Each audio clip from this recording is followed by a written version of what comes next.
especialmente teórica sobre dilatação térmica, então uma relida, fazer uns exercíciozinhos vale a pena. Eu às vezes pego mais a parte matemática mesmo, porque eu sei que é a maior dificuldade do meu aluno, por isso eu tento trabalhar o que ele tem mais dificuldade. Mas o vestibular da UFSC ele tem cada vez mais sido teórico, né? E os cálculos existem sim, são chatinhos às vezes, mas não são em tão grande número. Então eu puxei um pouquinho para uma questão estilo UFSC. Mas nós temos que mudar de ares, não tem jeito. Eu já tinha até colocado na matéria da prova que uma questãozinha vai ser introdução ao estudo dos gases, que é a matéria que eu vou te falar hoje. Essa dica para a prova, de introdução ao estudo dos gases, ela é tão boba que eu não vou nem poder falar nada, entendeu? Se eu der alguma dica, tu já vai acertar a questão. É só tu estar ligado no começo da aula, porque uma das questões da prova eu vou passar agora, bem no começo da aula. Então olha só, estudo dos gases, porque nós vamos estudar gases. A primeira coisa que tu tem que saber é o que é um gás. Só que existem três definições diferentes: gás real, gás ideal e gás perfeito. Tu tem que saber a distinção entre esses tipos de gás. Gás real? Essa é a questão, né? Não, não é. Gás real é um gás que existe. Essa? Olha só. Certo? Era computador, fica tranquilo. Gás real é um gás que existe, tudo bem para vocês? Me dá um exemplo de um gás real. Oxigênio. Pum, falou pum? Pum. Pum é uma mistura de gases e é um gás real. Vocês saboreiam isso todo dia, certo? E eu, se ela não falasse, eu falaria, porque eu uso o pum para explicar gases. Que engraçado. Agora olha só. Gás real, oxigênio, pum. Nitrogênio, hélio, argônio, todos os gases nobres, vapor d'água. Tudo bem para vocês? Gases reais. Os cientistas, os filósofos, há muito tempo já tentam entender que porcaria é essa de gás. Que coisa é essa que nos envolve aqui em volta? E eu vejo a coisa bate em mim, ela empurra a minha roupa. Se eu arrasto a minha mão, eu vejo o ar fluindo pela minha mão. O que é isso? Minha mãe disse, inclusive, quando matava o porco, pegava a bexiga do porco, ela lá ajudava a matar o porco, pegava a bexiga do porco, enchia, dava um nó e saía brincando de bola. Pra ti era engraçado na época, né? Minha mãe tá com 60 e poucos anos. Na época, não tinha, eu vou na venda comprar bola. Não tem isso, meu querido. Bola, o que é isso, bola? Tá doido? Bola. Hoje bola é uma coisa comum na tua vida, porque tu é de outra época. Na época, gurizada, para poder brincar de bola, tinha que matar porco, encher a bexiga do porco com a própria boca, dar um nó, e como estourava na primeira pelada, a galera começava a enrolar pano em volta da bexiga para ela durar mais. Foi assim que nasceu a bola que tu conhece, né? Bom, a galera percebia, cara, que quanto mais assoprava, mais a bola ficava dura. Tu vê popularmente, é fácil perceber que se tu aumenta o volume de gás na bola, ela fica mais dura, mas aqui na física não vai chamar de dureza do gás, não existe isso, vai ser uma outra grandeza física. Beleza? Pressão, parabéns garoto, pressão. Mas olha como a vida das pessoas já levava elas em contato com uma substância, com o estado físico, que era diferente, o estado gasoso. Os caras começaram a fazer alguns experimentos para tentar compreender melhor o que era o gás. E alguns sujeitos muito viajões começaram a tentar imaginar o que era o gás. Daí nasceu o gás que vive no mundo das ideias. O gás ideal ele não existe na prática, ele é uma ideia que os matemáticos e físicos fizeram para tentar explicar a loucura que é um gás. Eles percebiam que o gás eram feitos de partículas muito pequenas, eles não sabiam o que eram ainda, o átomo ainda não estava, né, desvendado, e eles sabiam que essas moléculas ficavam se chocando umas com as outras. Sempre que eu vou falar de um gás, eu vou fazer para tu sacar que tem moléculas, bolinhas se chocando umas com as outras o tempo inteiro. Outra, uma coisa espantosa, eu nunca acreditei em quase ninguém, né? Eu não acreditei quando o professor falou que 1 centímetro quadrado da minha pele, mais de 1 bilhão de moléculas de gás se chocam a cada segundo. Eu o quê?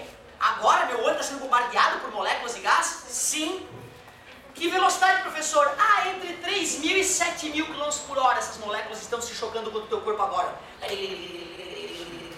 E é isso que gera a pressão sem estes choques, o teu corpo tende a explodir de dentro para fora, já que existe pressão interna. Se não houvesse pressão externa, como é que se descobriu isso? Jogando animaizinhos para fora das naves em órbita, certo?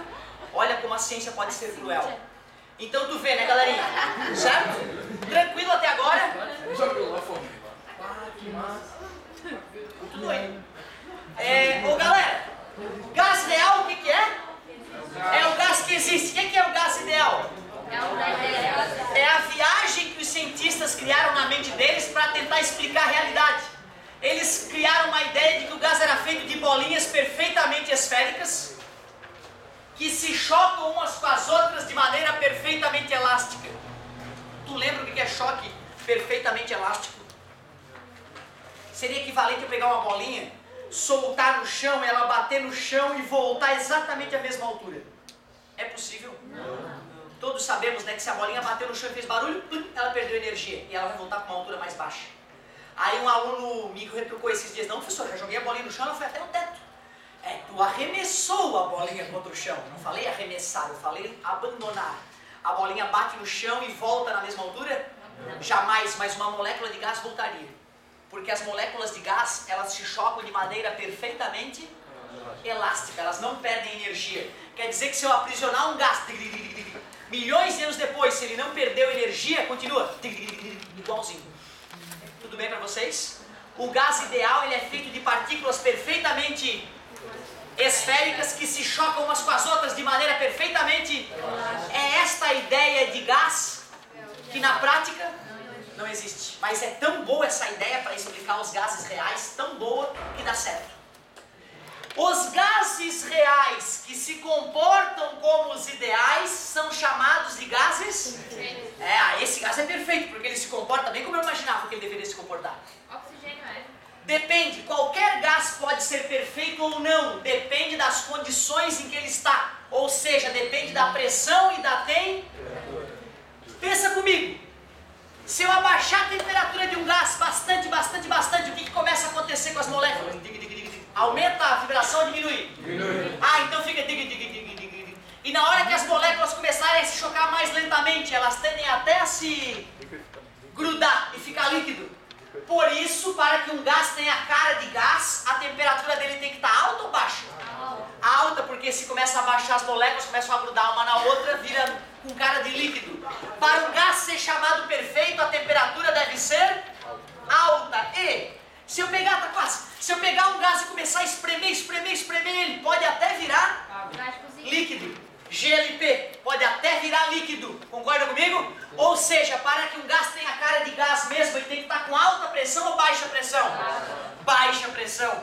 Há alguns anos eu vejo essa informação trocada na apostila. Há alguns anos eu já vejo essa informação trocada na apostila. Abre o olho. E tu vê, né, o aluno olha a apostila e o professor errou. Não é porque é muito mais confiável o doutor que escreveu a apostila do que o babaca do Otávio. Tá? Dessa vez eles arrumaram? Arrumaram? Menos mal. Menos mal, desculpa, meu querido. Cara, se o gás ele bate perfeitamente de volta, não tem balão murcha. Eu te pergunto, por que balão murcha?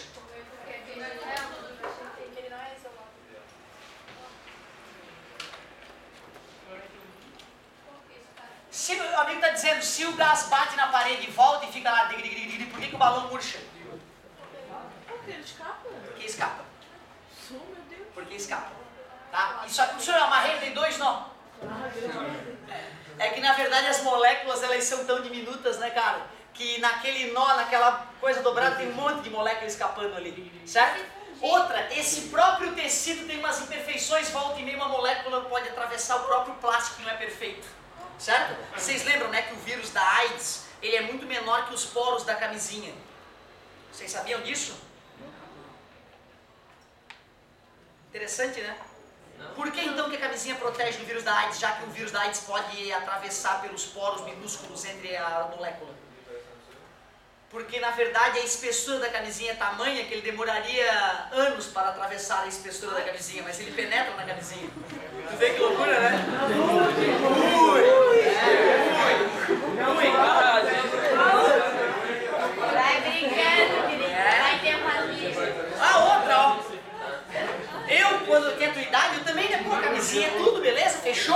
Quando eu fiquei sabendo que camisinha não é 100% eficaz, eu, porra, não dá pra sair pegando qualquer um aí, botando camisinha e achar que tá tranquilo. Porque camisinha, principalmente mal colocada por quem não treina, dá problema, fica ar, aí tu te empolga, daqui a pouco nem tem mais camisinha, tu não viu, e aí não dorme, aí fica meses sem dormir, come mal, consciência pesada, e não é nem pra saber se tá grávido, né? Pra ver se pegou alguma coisa. Cara, não passa por isso, já passei por isso tantas vezes, cara. Não passa por isso. É sério, cara, isso é ridículo. Isso é ridículo. Aí o amigo pega, pô, isso é ridículo, cara. Sai um amigo desse, não precisa de inimigo. Ô galerinha, gás, o que é gás perfeito? É o gás real que se comporta que nem o ideal. E para que isso ocorra, duas condições. Alta temperatura, eu não queria que tu decorasse, eu queria que tu entendesse que se esfriar o gás demais, ele pode ficar afastando do comportamento de gás. Se eu espremer um gás demais, ele pode ficar, e aí afasta do comportamento de gás. Eu quero o comportamento de gás. Legal. Como é que vai espremer o gás? Ótimo. Já vamos espremer gás já já. Só que antes eu quero lembrar o seguinte, ó. Quais são as variáveis do estado de um gás? O que eu preciso saber de um gás para conhecer o estado em que ele se encontra? Pressão, parabéns, eu preciso saber a pressão. Eu preciso saber que volume que ele ocupa. E a temperatura. Eu preciso saber essas três coisas. Alguém lembra? Temperatura. Temperatura. Alguém poderia me dizer algumas escalas para pressão? Algumas formas de medir pressão? A ATM é a mais gostosa, porque compara com a atmosfera que está pressionando a gente agora. Então 2 ATM é o dobro do que eu estou sentindo agora. Meio ATM é a metade, eu adoro essa maneira. Mas como é que é no sistema internacional, vocês lembram? Legal, Pascal. Pascal é a unidade do sistema internacional. Para quem não sabe, Pascal é força sobre área como toda a pressão em Newton. Um Newton no sistema internacional, né? 1 metro quadrado. Então o que é 1 Pascal? É 1 Newton aplicado em 1 metro quadrado. Tu acha que 1 Pascal é muito ou pouca pressão para a tua vida, para o teu dia a dia? É pouco pra caramba. Teu peido tem mais de 100 mil Pascal. Não é piada. Como é que eu sei que o peido que tu dá tem mais de 100 mil Pascal? Tem quantos Pascal? Tem tudo a ver com a minha pergunta. Como é que eu sei que uma pessoa quando peida com mais de 100 mil Pascal? Porque uma atmosfera possui 100 mil Pascal. Então se o cara peida, ele vence a pressão atmosférica, o peido dele é maior que 100 mil Pascal. E outra, ó, não é normal tu não lembrar que 1 ATM é 100 mil Pascal. É importante eu te deixar claro, tá? Era obrigação de todos lembrarem que 1 ATM é 10⁶ Pascal aproximadamente.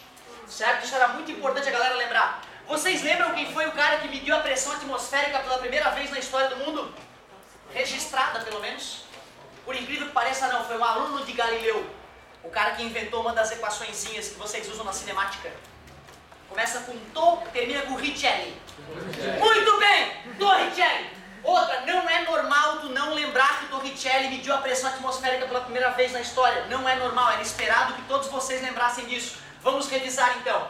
Experiência de Torricelli. Experiência de Torricelli.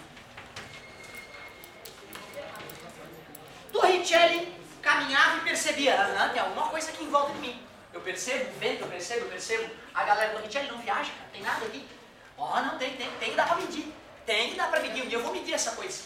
E o cara fez um sistema muito interessante, pegou uma bacia, encheu com água, pegou um negocinho de vidro com uma das extremidades fechadas e a outra aberta, tipo um tubo de ensaio, tipo um copo, só que bem comprido. Ele mergulhou o potinho todo no líquido, na água, e ergueu a parte fechada para fora. Para espanto de Torricelli, a maldita água ficava até o topo do potinho. Ele se perguntava, como que a água não cai? É porque deve ter alguma coisa empurrando a água para cima. Ele chamou esta coisa de pressão atmosférica. Ele já conseguiu medir? Não, porque ele não tinha o que medir. Ele foi aumentando o tubo de vidro que ele usava e a água continuava indo até o topo. Quase inacreditável, né? Dá pra tu fazer na tua casa com um copo pra tu sentir que isso é verdade. Ele, que merda! Ele não conseguia achar um mestre vidraceiro que fizesse um tubo tão grande quanto ele queria. Aí ele pensou, vou usar um líquido mais denso. O líquido mais denso conhecido pelo homem. Não, óleo é menos denso que água, pô. Ele flutua na água. Mercúrio, os chineses já usavam. Inclusive, eu acho que o imperador Qin, né, um dos maiores, o primeiro unificador da China, ele tomava mercúrio. Os sábios diziam que era o elixir da longa vida. Morreu envenenado por mercúrio. Agora olha só. Ele pegava aquele mercúrio, tirou aquela água e colocou o que na bacia? Mercúrio, o Hg da tabela periódica. Quando ele fez essa experiência com mercúrio esse que tem 13,6 mais densidade que a água. Quer dizer que 1 litro de água pesa 1 quilo. 1 litro de mercúrio pesa 13,6 quilos. 1 litro de chumbo pesa 8,6 quilos. Só para tu sentir o quanto o mercúrio é denso. Beleza, galerinha? É uma boa expressão. Galerinha, olha só. Ele botou o quê? E ele foi para o nível do mar. E nesse dia ele percebeu que a atmosférica não deu conta de segurar a coluna de mercúrio, já que o mercúrio era mais denso. Ele foi lá e mediu essa altura. E ele mediu 760 milímetros. Desde então, a gente diz que uma atmosfera é igual a 760 milímetros de mercúrio. Se Torricelli pegar esse instrumento que é chamado barômetro e for para Lages, o que ele perceberia? Que a pressão é menor. Que a pressão é menor, porque nós subimos na piscina de ar onde moramos. Então vai ser menor. E aí a coluna de mercúrio vai ser menor. Se nós fôssemos na mina dos chilenos lá, Maior. claro, porque como eu afundei mais na piscina de ar onde eu moro, a pressão aumenta. Tranquilo, galerinha? Show de bola. Se fosse em centímetros, 76 centímetros de mercúrio. Não é nem atmosfera, nem milímetro de mercúrio e muito menos em Pascal, que no dia a dia as pessoas que precisam trabalhar com pressão o fazem. O pedreiro que precisa trabalhar com pressão, né, ele vai botar uma caixa d'água lá, ele vai comprar uma bomba e ele vai chegar na loja de construção e vai falar, eu preciso de uma bomba para vencer 8 metros de coluna d'água. É assim que ele mede pressão, em metros de coluna d'água. Então tem que saber a conversão desses caras para metro de coluna d'água também. Alguém arrisca? Uma atmosfera, que são 100 mil Pascal, que é aproximadamente 760 milímetros de mercúrio, são quantos metros de coluna d'água? Alguém lembra? Vou dar uma dica para ti. A cada 10 metros de profundidade, a pressão no fundo do mar aumenta 1 atmosfera. Quer dizer que se eu estou a 10 metros de profundidade, a pressão em mim é 2, uma de ar mais uma de água. Em 30 metros de profundidade, qual é a pressão que eu estou resistindo? 3 de água mais uma de ar, 4 atmosferas. Então, uma atmosfera são quantos metros de coluna d'água? 10, né? Eu acabei de falar que 10 metros de água gera uma atmosfera a mais. Quer dizer que uma atmosfera são 10 metros de coluna d'água, né? Vai dizer que não dava para responder. Dava, e é só o que eu preciso. Tu sempre concentrado, forçando o teu cérebro contra as minhas perguntas. Cara, o cara que sabe essas 4 formas de medir pressão, ele é o rei da pressão, cara. Ele é o rei, ele responde um monte de questão imediata, assim, de vestibular. E nem era essa aula. A aula não era para ter falado isso, porque eu não resisto. Então, que legal, ó. Estudamos um pouquinho da história. Essa experiência do Torricelli é sempre cobrada. E vimos várias formas de medir pressão. Eu estudava uma revisadinha na parte de hidrostática lá do primeiro ano. Eu acho que aqui nesse sistema é no primeiro ano, né? Em outros colégios é no segundo ano que a gente explica isso. Aí estaria mais fresco na tua mente. É por isso que tu deu uma esquecidinha. É porque foi no primeiro ano que tu viu essa brincadeira. Legal. Alguém perguntou como é que espreme gás, né? Antes da gente espremer gás, nós vamos para o laboratório. E antes de espremer o gás, eu vou pegar uma coisa com volume fixo. Um botijão de aço quadradão aqui. E lá dentro eu vou colocar... Será que eu preciso medir o volume nesse caso? O volume não vai mudar, então eu não me preocupo com o volume. Mas eu vou instalar 2 medidores, O barômetro, medidor de pressão, e o termômetro, medidor de temperatura. Tranquilo, né? Aí eu vou pro laboratório e vou anotar. E vou anotar o valor da pressão e o valor da temperatura. E vou ver se eu entendo o que acontece. Aliás, te falei de várias unidades de pressão. Me diz algumas unidades de volume, por favor. Metro cúbico, centímetro cúbico, litro, mililitro, milímetro cúbico, galão. Tudo bem para vocês? E assim vai, né? Se o aço for espesso e bem fundido, seria impossível. Não haveria espaço entre os átomos para a molécula. O professor vai ser assim, gráfico? Tá. Boa, garoto, boa. Vamos chegar a essa conclusão já já. Unidades de temperatura. Kelvin, Celsius, Fahrenheit, Remuar e infinitas outras que tu pode criar. Não me importa o que tu use, o que tu quiser com a pressão. Pode usar o que tu quiser. Pode usar o que tu quiser com volume. Mas temperatura eu quero Kelvin! Kelvin! Combinado? Eu falo assim pra que impregne, porque eu tô muito doido já. Há muitos anos eu vejo aluno meu, vem do vestibular e fala: professor, eu usei Celsius. Eu fico puto. Estudo dos gases. Como? Kelvin! Jamais as outras. Morra o Celsius. Infarte o Fahrenheit. Kelvin. Isso porque ela é escala absoluta. Kelvin! Ô galerinha, quero ver como é que é o teu coração, mano. O gás ali, se sacudisse, ele teria como explodir sem só pelo movimento dos gases. Uma vez, olha só que bacana que tu me falou, cara. Agora eu voltei no tempo. Foi uma máquina do tempo que tu fez pra mim, cara. Eu voltei agora como se eu estivesse no ano de 99, sentado nas cadeiras do falecido Decisão. E o meu professor, o Tatá, que dá aula até hoje aí, meu colega, ele criou uma questão que era o seguinte: um garoto com problemas mentais pega uma garrafa de café e começa a sacudir ela para aquecer o café, transformando energia potencial em energia térmica. Então tu vê, né? Se a gente pudesse fazer alguma coisa, saculejar aquilo ali a ponto das moléculas se aquecerem, a gente poderia aquecer o gás a ponto de ele explodir. Mas é meio bizarro. Talvez com radiação, jogando radiação nele, ou botando um bico de Bunsen aqui embaixo, um fogareiro. Né? Certo? Mas tu vê, para ele explodir, não precisa botar fogo nele. Talvez essa seja a tua primeira pergunta. Por pressão apenas. Mas acontece direto. Acontece tanto que agora tem uma lei que diz que para o cara abastecer o carro a gás, ele tem que abrir o porta-mala e mostrar o bujão de gás dentro do carro. Sabe por quê? Tem que mostrar pro frentista. Tem que abrir e mostrar: ó, o meu bujão de gás. Sabe por quê? Porque aquele botijão de gás da tua casa é manteiga. Aquilo ali é manteiga para a pressão que a gente usa no GNV. Aí tem cabeça de bagre que em vez de pagar uma conversão, ele faz em casa, ele faz nas coxas, ele pega um botijão da Liquigás, esconde atrás do carro, faz uma conexão com mangueira de gás normal, doente, e vai para abastecer no posto de GNV. Meu carro é gás, pode abastecer. Aí o cara abre o capô, vai na válvula para abastecer, ele deve ter comprado a válvula, e aí tá abastecendo, daqui a pouco, BAM! Explode um botijão no porta-mala do carro do cabeça de bagre, rebenta até o teto do posto, pode matar as pessoas. Depois que uma meia dúzia de cabeça de bagre faz isso, o legislador tem que fazer uma lei contra a cabeça de bagre. Agora, para poder encher o teu carro, tens que abrir e mostrar o botijãozinho amarelo.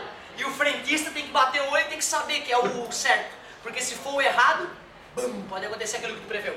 Olha a força com que o gás bate lá dentro. Quando tá enchendo o balão e tá muito cheio, é o mesmo princípio. Mesma ideia, né? Eu lembro que uma vez nesses programas idiota de homem mais forte do mundo, aí tinha um grosso lá, sei lá, né, que ele comeu no café da manhã quando era gurinho, que o monstrão, ele pega, sabe essas negócios de bolsa quente?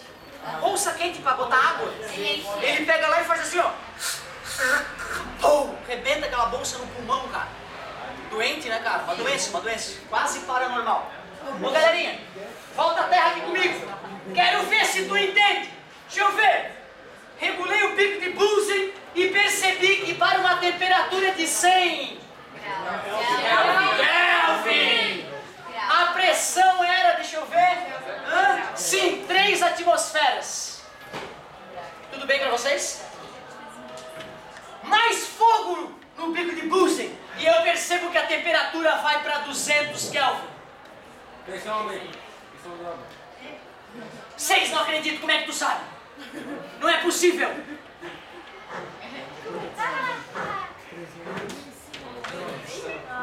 Meu Deus! Caramba, o amigo estava certo. O amigo estava certo quanto ao gráfico da transformação isovolumétrica. Por que eu chamo essa transformação de isovolumétrica? Porque o volume se manteve o mesmo. Se manteve o mesmo. Isométrica. Volume constante. Ele só tirou o vo. Tá? Isovolumétrica é o mesmo que E o nome feio, isocórica. Isocórica também significa isométrica, que é o mesmo que... Como é fácil saber o que é isovolumétrica ou isométrica, eu vou escrever isocórica. Transformação isocórica é aquela que ocorre com volume. Que regra tu percebeu entre a pressão e a temperatura absoluta? Diretamente proporcional, que nem a aula passada. Quem estava estudando isso no laboratório era o seu Charles. E o Charles escreveu uma regra então, que hoje é conhecida como Lei de Charles. A Lei de Charles diz o seguinte: quando um gás está com volume constante, a sua temperatura em Kelvin. Yeah. Eu não vou escrever, cara, porque escrever ali é viagem nossa. Como é que é a Lei de Charles? Quando o volume constante, a pressão diretamente proporcional, não é difícil, cara. Não é difícil. Então eu poderia escrever, né, verbalmente a lei aqui, verbalmente. Mas será que dá para escrever a lei matematicamente? Como é que ficaria, será? Já que pressão e temperatura são diretamente proporcionais. P1 sobre T1 é igual a P2. Tu concorda que se o número de baixo aumenta, o de cima tem que aumentar na mesma proporção para a igualdade continuar? Beleza? Esta fórmula é a lei de Charles expressa matematicamente.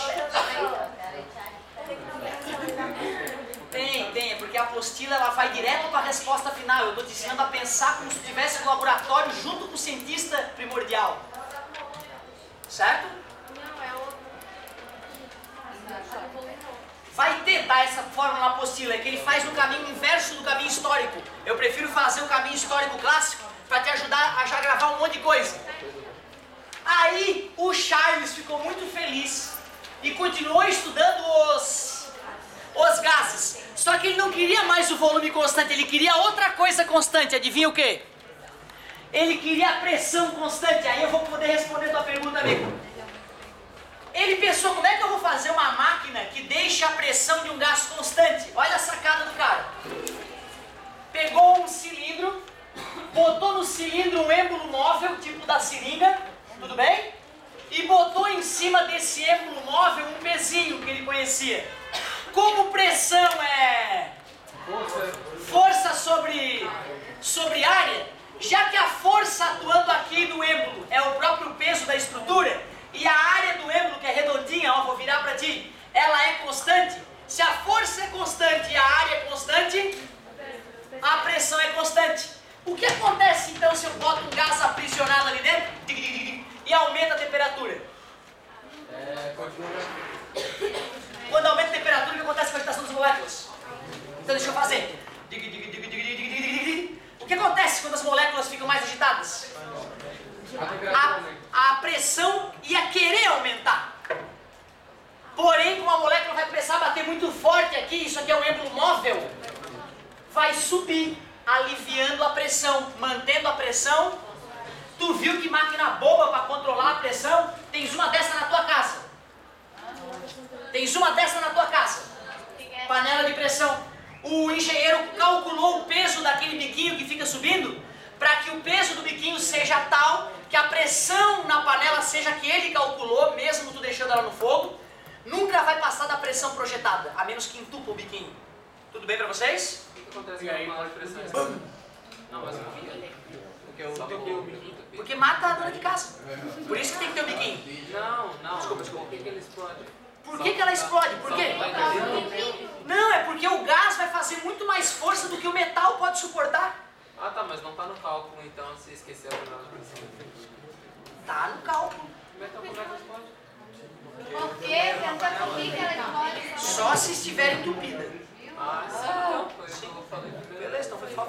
explicação, aceito o erro foi meu, me perdoa. Então olha só, galerinha, aumentou a temperatura, aumenta o volume, afinal a pressão é, já que o barômetro é o medidor de pressão, essa transformação se chama isobárica, ninja, isobárica. Peraí, deixa eu ver se tu vai entender. Eu vou pro laboratório, vou anotar a pressão e... Claro, o volume... Aliás, a pressão não me importa. A pressão eu fiz antes, pô. É o volume. A pressão, eu calculei a pressão que eu quero. Né? Pois então, mas tu vê, ó, cara... A maneira como tu fala me mostra que talvez tu não esteja tendo cuidado, talvez porque pra ti ficou muito óbvio, mas muitos não entenderam. Por isso que o bacana é deixar o teu amigo tentar ver se ele vai concluir isso. Parabéns, tá muito rápido. 100, 200, 300, deixa eu ver. Os medidores aqui, tal, pá. 10 litros. 10 litros. Não acredito. Como é que vocês sabem disso, pô? 30 litros. O gráfico é igual, o amigo já percebeu, só de perceber o que estava acontecendo ali, o gráfico é igual. Quem que estudou isso? Charles e o amiguinho dele, o Gay-Lussac. Gay não é a opção sexual do amigo, é o nome. Gay-Lussac é o nome do sujeito. Logo, esta lei é chamada Lei de Charles e Gay-Lussac. Como é que eu escreveria a Lei de Charles e Gay-Lussac sem colar? Lei de Gay. Se a pressão for constante, o volume é diretamente proporcional à temperatura ou vice-versa. Parabéns. Quando um gás está sob pressão constante, o seu é de a temperatura em Kelvin, absoluta. Me escreva, por favor, a lei de Charles e Gay-Lussac matematicamente. V1, meu Deus, legal. O problema, cara, da época é que era muito difícil manter um gás com temperatura constante. Por isso que até então eles não tinham estudado a transformação falei. O problema grande na época era manter a temperatura de um gás constante. Por isso que eles demoraram a estudar a transformação isotérmica. Então imaginem uma máquina capaz de controlar a temperatura de um gás. Como é que eu poderia controlar a temperatura de um gás, meu Deus? Eu posso, por exemplo, colocar que em volta de onde o gás está água e gelo. Concorda que se eu botar água e gelo vai ficar 0 grau? Porque gelo derretendo fica sempre a 0? Tá vendo? Eu posso usar uma outra regra natural para obrigar uma situação a ficar na temperatura que eu quero. Então esta máquina é incrível, a temperatura é sempre constante ali dentro. Pode ser 0, seria prático de fazer 0. Mas é constante, não importa qual a temperatura na verdade. Quer dizer que eu preciso me preocupar com a temperatura? Não, ela vai ser constante. O que eu vou medir? Eu vou medir que volume de gás tem ali dentro e qual é a pressão do gás, pois não. Daí não seria 0 graus, né? Seria 253, porque caiu. Ah, é verdade. Quando eu falei graus Celsius, era só para dar uma noção de que água e gelo seria 273 Kelvin na experiência. Ótimo, garoto. Muito bom. Quase que eu mordo a minha língua.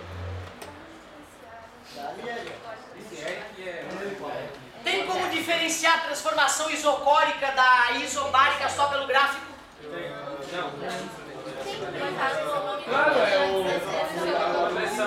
Se a temperatura e a pressão estão variando diretamente proporcional, quem pode estar constante é a pressão. Se a pressão e o volume e a temperatura variam diretamente proporcional, quem pode estar constante? Beleza? Dá sim, dá sim. Transformação iso. Vou para o laboratório e meço a pressão e o volume. Aí eu vou lá e espremo o gás, diminuindo o volume. O que tu acha que vai acontecer? A pressão aumenta? Ah, tu vê, a pressão aumentou dessa vez. Não foi que nem os outros, concorda comigo? Não foi que nem os outros. Aliás, vou até colocar número para tu acreditar no que eu vou falar. Vamos supor que no começo o êmbolo móvel da máquina supermoderna estava tão baixo que o volume era bem pequeno. Era apenas um volume de 1 litro. E nessa hora a pressão era grande. Era uma pressão de 32 atm. É bem pouco perto do GNV do carro do papai, tá? Beleza? Só pra tu saber, porque a gente acha, meu Deus, 32 atmosferas, vai explodir o mundo. É light. E aí, meu querido, eu vou anotar no gráfico esse ponto. Afinal, eu medi no laboratório e eu vou confiar no que os meus olhos estão vendo. Aí eu aperto um botãozinho na máquina, depois de ter anotado que para 1 litro era 32, 1, 2, 3, 4, 5, 6, 7, 8, os astros estão alinhados, 32, ali está. Eu apertei um botãozinho, o êmbolo da máquina fez tss, fazendo o volume ir para 2 litros. 16. Como é que tu sabe?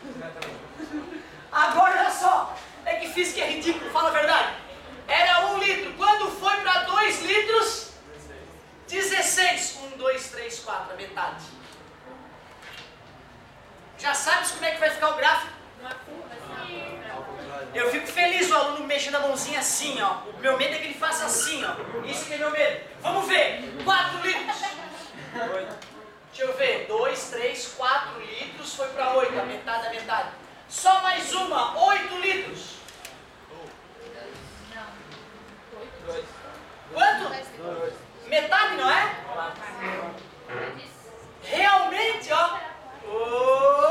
O gráfico deu como a galera falou. Não! Gráfico esse que é chamado de isoterma. O nome do gráfico é isoterma. O nome da transformação é isotérmica. Quem estudou isso? Foi Boyle e Marriott. Por isso que a lei de Boyle e Marriott fica quando o gás está com a temperatura constante, a pressão e o volume são inversamente proporcionais. E eu quero a lei de Boyle e Marriott de cabeça. Aliás, é matemática eu quero. De cabeça já falou. Boyle, Marriott. T1 sobre V1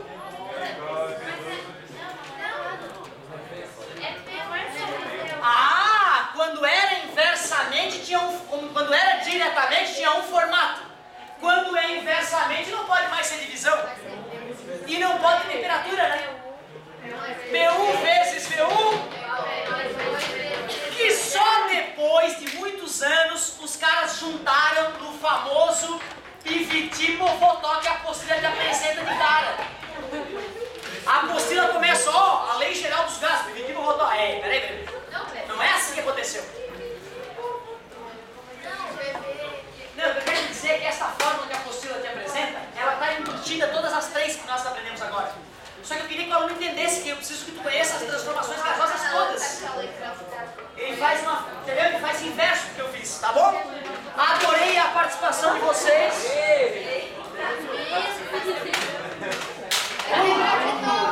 Adorei a participação de vocês, foi muito legal, certo? E ó, pô, tem que falar com o professor de química que é o segundo apagador que ele quebra, cara. Vai ser assim, cara. Eu tô de saco cheio porque eu já paguei tanto apagador nesse colégio, tá? Não dá mais, certo? Valeu, galerinha, não usem drogas, usem preservativo, obrigado pela paciência.